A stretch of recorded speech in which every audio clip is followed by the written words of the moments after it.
how many promises it is. The only thing that matters is that God answers all of them. He keeps them all. So it really doesn't matter how many it is.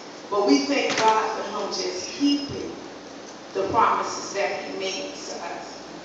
See, while Paul was in jail in Rome, yes, Paul was glad to receive the notes and the letters from the believers.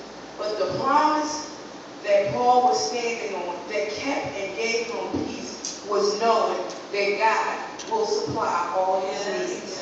So my question today is, what promise are you standing on? When you feel like giving up, what promise are you standing on? When you're sick and your pain is in your body, what promise are you standing on? In Mark chapter 5, verse 25, there was a woman with the issue of blood. See, the woman was standing on a promise, and the promise was by his stripes, she's going to be healed. Then we have Paul and Silas in the book of Acts, chapter 16, around the 25th, 26th verse.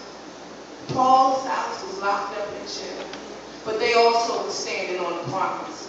They were standing on the promise that God would never leave them, nor would he forsake them.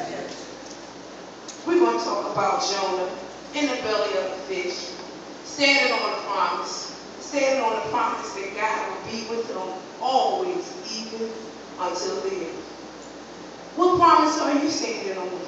Well, I have a few promises myself that I'm standing on.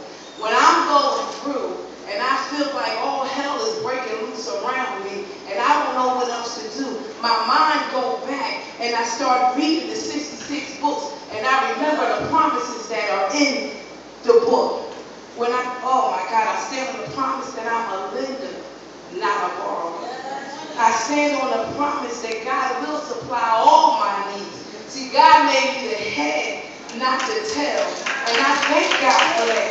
I stand on the promise that my children's children will be blessed. I stand on the promise that God said if I walk upright before him, no good thing that he would help for me. So you know what? I believe in my relationship with Christ that I'm walking upright before him. So he's not holding anything from me. But these are the promises that keep us grounded. These are the promises when things is just going on and we don't know what to do. We start thinking about the promises of God.